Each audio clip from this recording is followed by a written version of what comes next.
There we go. Good evening, everyone.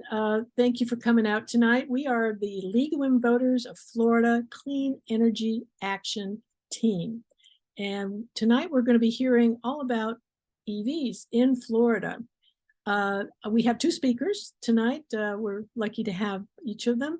The first one will be Dory Larsen. She's the manager of electrification of transportation for Southern Alliance for Clean Energy. And her work not only covers Florida, but the other several states in the southeast region of the United States. So she is an expert on this subject for not just Florida, but beyond. So Dory will be our first speaker. We'll hear from her. She's going to give us an update about what's happening here in Florida. She'll speak 10 or 15 minutes. Then we'll have Freedman talk about a particular piece of this EV landscape. It'll be EVs as pertains to school districts and particularly school buses. So after they've each presented, we will take questions after I stop the recording. So if you would, we'll hear from Dory, then we'll shift to Karen, and then after that, we'll have our questions for tonight. So just to keep you aware of what we're doing. All right, Dory, it is yours. All right, thank you. So I'm going to share my slides. Hopefully you guys can see that.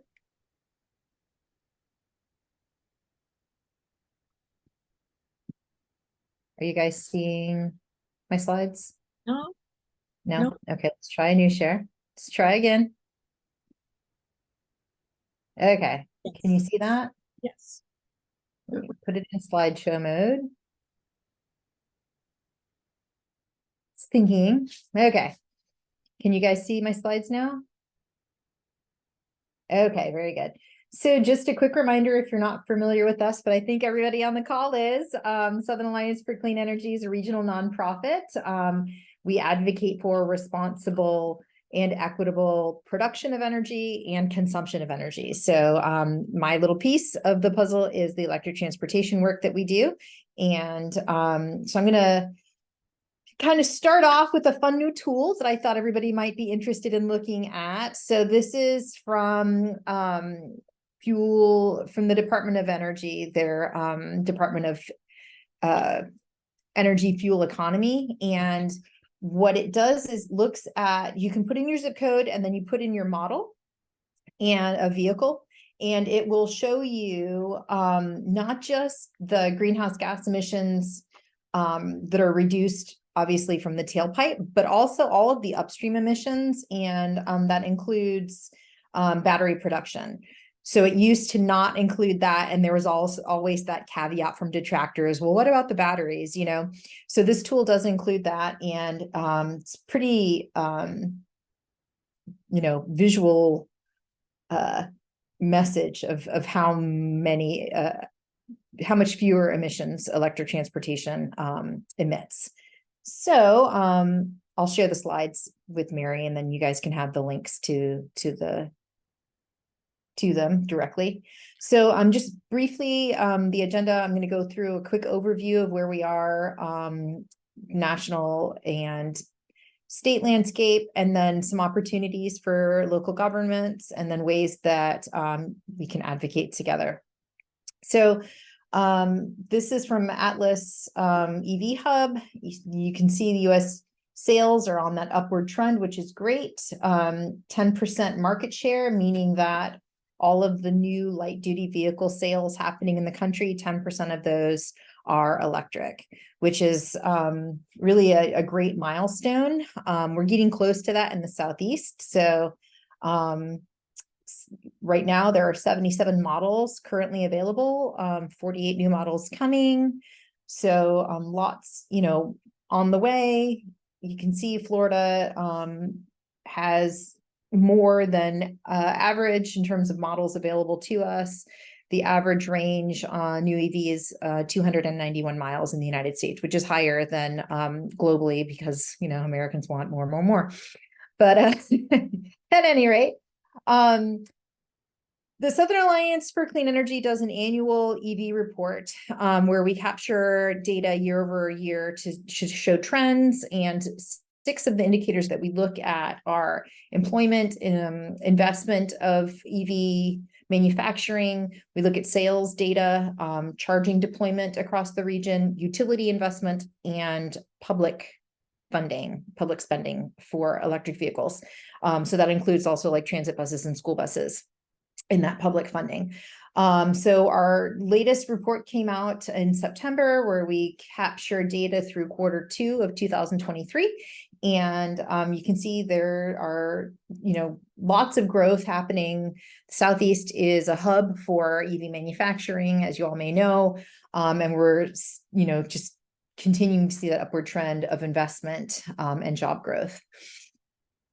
So looking at those same indicators, drill down to Florida. We don't have a lot of manufacturing in the state, so employment investment obviously won't want for Florida, but for sales, we reached 7% sales market. So 7% of the new vehicles being sold in Florida are electric, which is fantastic. And it's close to that 10% number nationally, but obviously California is much higher, and that's what's drawing the national trend up. So we are second in the Southeast per capita in terms of charging deployment. That hasn't changed since the last report, and we haven't seen new utility investment either. So this was data from December of 22, and I just wanted to show that compared to the 23 data. So you can see that was the end of the chart. So you can see that it's been growing steadily at about 4,000 units per quarter in the Southeast that we've been adding to market share.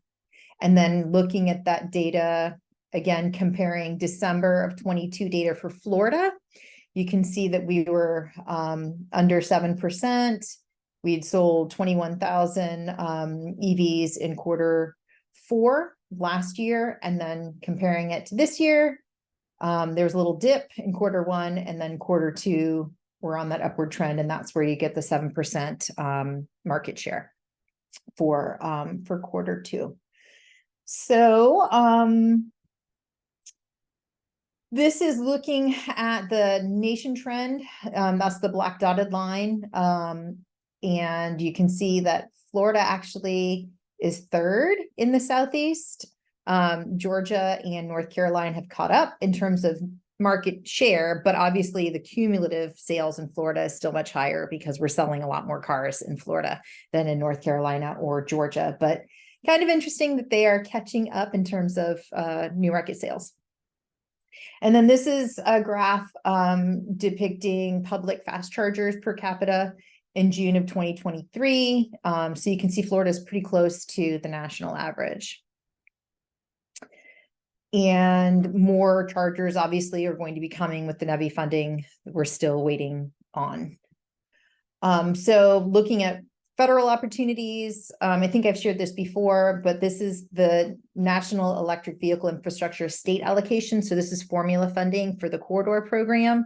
And Florida should be getting about $30 million in funding this year, $198 million total. But Florida still has not released their requests for proposals.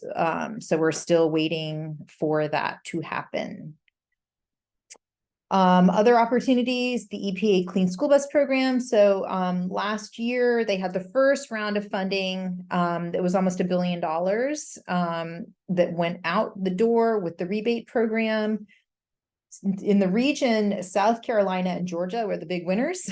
Florida only received about $15.8 million, and that went to 4 school districts that were priority districts.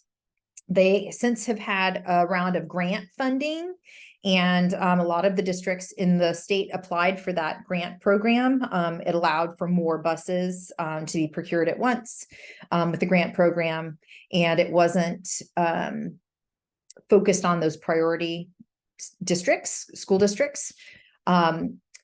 So we will hopefully find out soon who was awarded with the grant program. We still haven't heard that yet. And the second round of the rebate program is now open. So it is currently open and it runs through January 31st. So one thing that you can be doing is calling upon your school districts and encouraging them to apply for the rebate program. It's a very simple rebate application. They do need to be communicating with the utility early on in the process. That's going to be a requirement this time that was not in the past, which kind of, I think, led to some districts turning the money back because they hadn't planned about how to charge the buses well enough. But it is, it's also, there's a window for some of the districts that weren't considered priority districts to be funded this time. With the first rebate, almost all of the districts that were funded were priority districts. Now it's 40%. So districts will have more of a chance if they just put the application in, if they have any interest in getting electric school buses, and see if they can secure that funding. Also, federal opportunities for local governments, like Heaven mentioned, tax exempt entities like local governments qualify for the IRA tax credits. So that's the case with the commercial clean vehicle credit. It's also the case with the alternative fuel infrastructure tax credit. So tax credit for both the vehicles and for the charging infrastructure. The really cool thing with the commercial clean vehicle credit is it's not limited to models that have their battery manufacturing components in the United States. So local governments and other tax exempt nonprofits in your community qualify for these tax credits, and really should be encouraging them to start adding to their fleet using these tax credits. Policy update. I'm not sure the last time we spoke, but I think Senate Bill 284 was still in the works the last time we spoke. So this was a procurement bill that would require state agencies to look at total cost of ownership, and whichever model was cheaper for total cost of ownership, that's what they would be required to purchase. It passed almost unanimously through the legislature, and then Governor DeSantis vetoed it 2 days after it was presented to him. So that is frustrating, but certainly the argument remains when speaking to your local governments that EVs, when you look at total cost of ownership, which they should be looking at because they're not just buying the vehicle, they're having to fuel it and maintain it for the 10 years or such that it's in their fleet. So at any rate, that's where that landed. Some other opportunities for advocacy, speaking up against misinformation, community education, talking about fleet procurement for both light duty vehicles, but also transit and also for school buses. And then also talking to your local governments about the NEVI community fueling infrastructure, planning for future rounds. So the first round closed. We have not heard who the recipients are. That I was told would be sometime before the end of this year. So waiting to hear which local governments were funded through that program.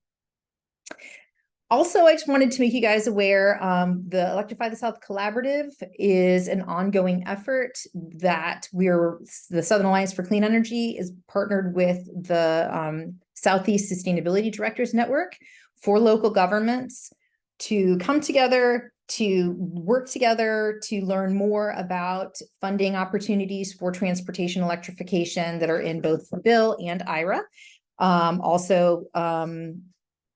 So having them like through peer-to-peer conversations, working to pull down as much of the federal funding as we can, proportionate to, for our region. So we had our first in-person event in September in Savannah, and we had about 40 local governments participate from across the region, which was fantastic. And it was just such a fantastic, productive event. We had folks from the Joint Office, from the federal Joint Office come speak. and listen and hear some of the concerns that the local governments have so that they could take that information back to help future programs be better informed. And local governments were sharing best practices. It was just like a magic event. And it's open to local government. So please encourage your local government to participate. Even if they didn't in the in-person event, we're going to have 2 other events that are virtual. So the next one will be November 30th from 12 to 1:30. So I've added the link to registration in the slides, and also a link to a blog that was written. I'm actually writing another one that's a little more detail about the collaborative, so that, if you want to make the ask of your local governments to participate, but so just to kind of give a little bit more background information, but really excited to be working with local governments on that. And then another opportunity that I wanted to make sure everybody was aware of, and this is through the Electrification Coalition as well. So Mary, I saw you on the call, and I'm making sure that I'm making a plug for Pete Westlake at OUC, who is really pulling a lot of this together. But it's really cool. They're doing ride and drives for fleet directors, for policymakers. So down in this part of the state, November 7th, 8th, and 9th, it's at Sun Tracks, so they can drive electric vehicles on Sun Tracks, hear how to use the drive tool to look at their fleet analysis. There are some other dates sorry, that's my dog, in Tallahassee and Jacksonville as well. So that registration code, if you click on that, should have for all of the events. But please make sure that you are letting your local governments know that this is an opportunity. It's also for fleets, in the community, if companies that are looking to transition their fleet. So not just for local governments. Let me keep going. I think that's it. So just invite you to join us if you haven't already. We do a monthly newsletter where we are giving information and lots of information on our social media as well. So I will stop there.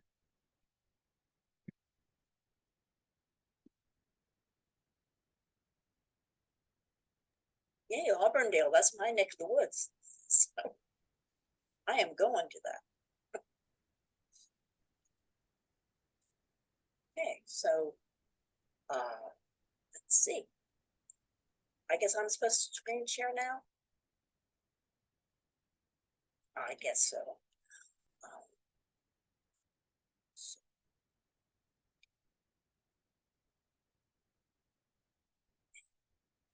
Then slideshow. There. Can everybody see that? Can everybody hear me? Can you hear me? Yes and yes. Okay, all right. I wasn't sure if I had unmuted. So, okay, so this is about the electric school buses, the clean school buses, okay. And this is a condensation of the EPA PowerPoint that they gave at the end of September when they announced that this new rebate program opened up. So we'll see if I can do it in 15 minutes or less. Okay, so to back up about the Clean School Bus Program, it was funded in 2021 by the Bipartisan Infrastructure Law. They gave the EPA $5 billion with a B dollars to spend over 5 years to with the goal of replacing existing internal combustion, that would be diesel, gasoline, CNG, and propane school buses over to newer low emission ones. So, and there are 2 types of programs.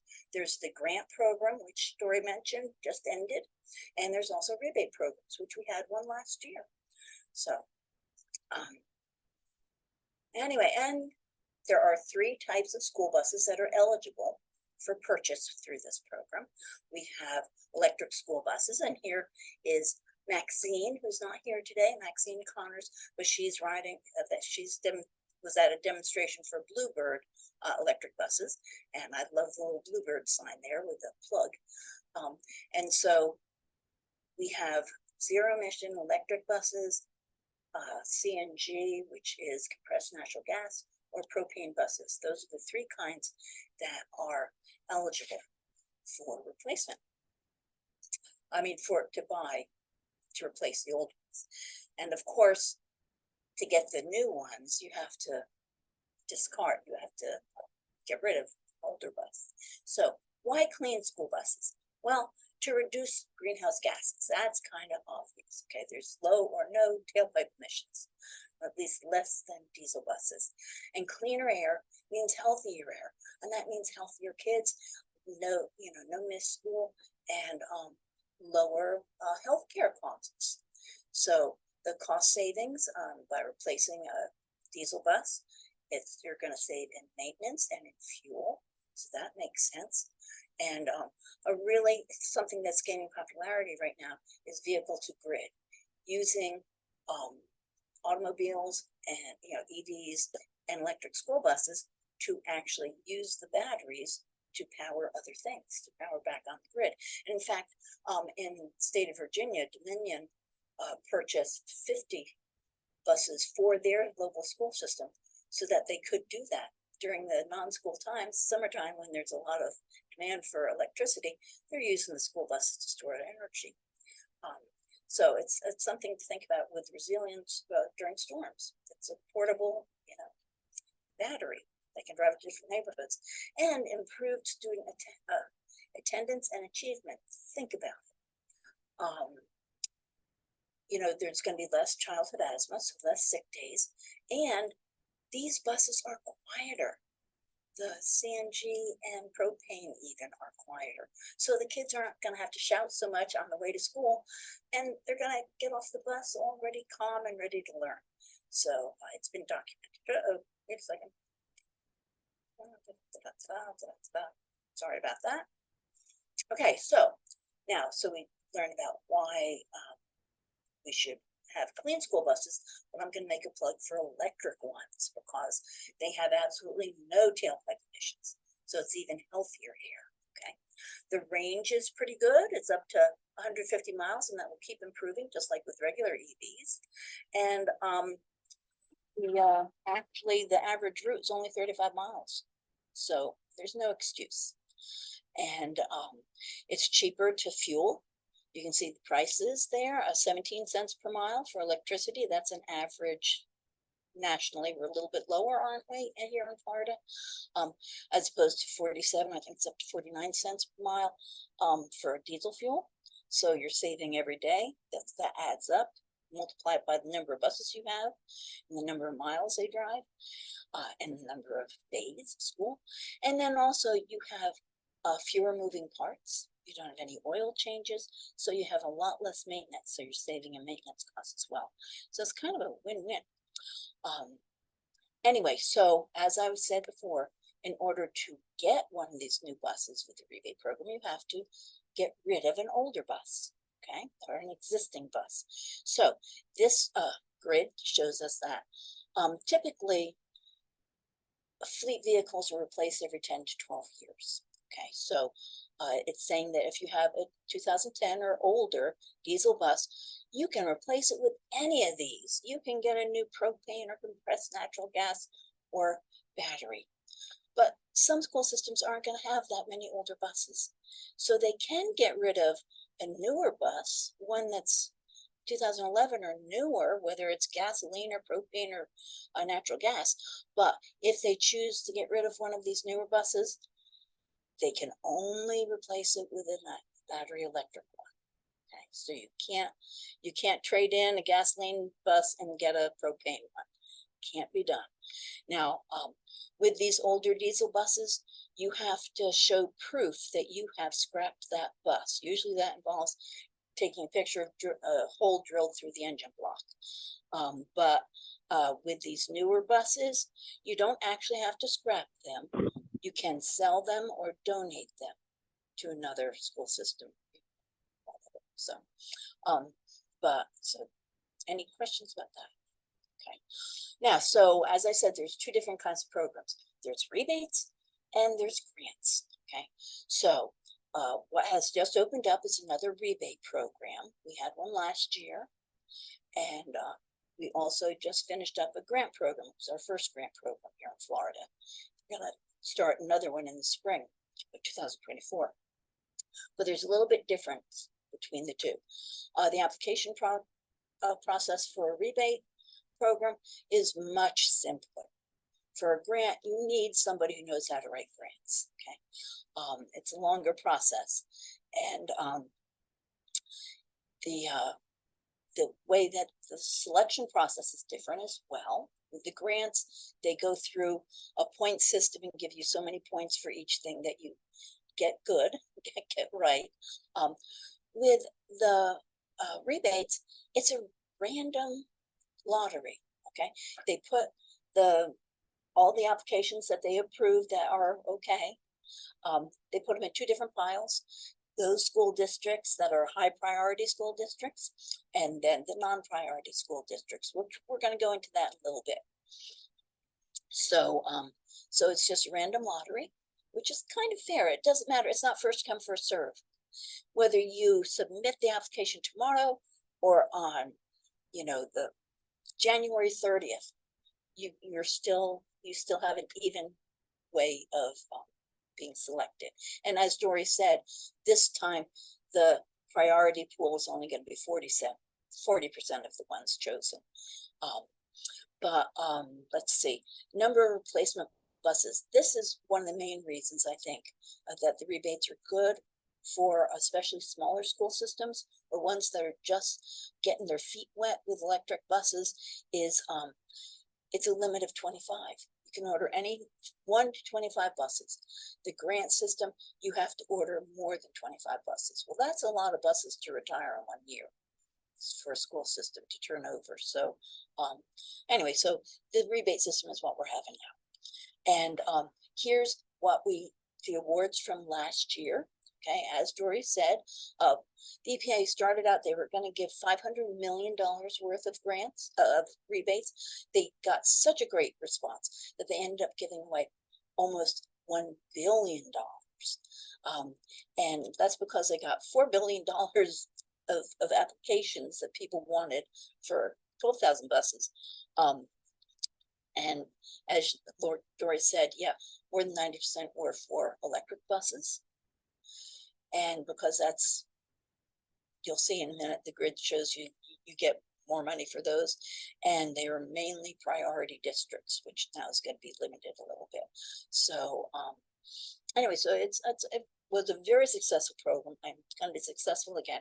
And down here in this box at the bottom, I put the Florida school districts. As Dory said, we had 5 different districts who were selected at the lottery, but you'll see there's only 3 of them listed here.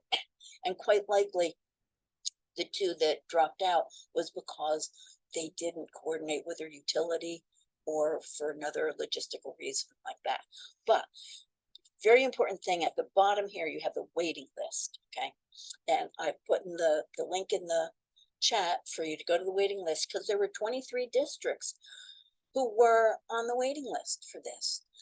And so you need to go there, check to see if yours was one of those districts, because that's easy peasy to reapply this year. Just change a couple, dates, etc. So because we asked for those 23 districts, over 200 electric buses were asked for, some propane and CNG for $73 million we were asking for. So it's a really good program. Okay, I don't know what just happened. Okay, let's see. I apologize. Oh, I clicked on a link. That's what it was. So sorry.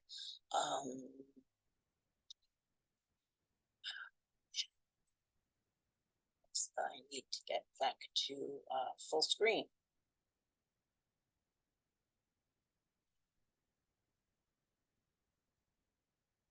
Okay. Well, this is where we're going to be. Looks like you can X the bookmarks out. Yeah. Yeah, I have it bookmarked up here, and Go down here. go to I don't know how that happened. Oh, well, you're just gonna have to see it this way.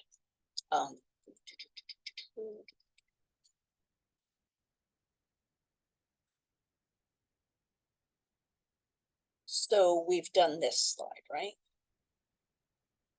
Yes. Okay, we've done that slide.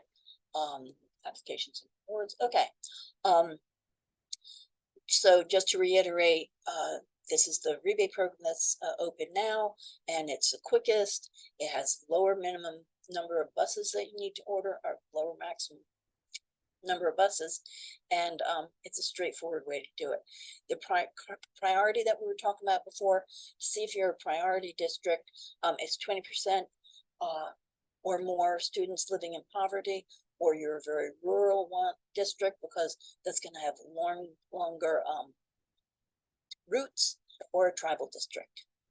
So, and, so here, the funding replacement grid.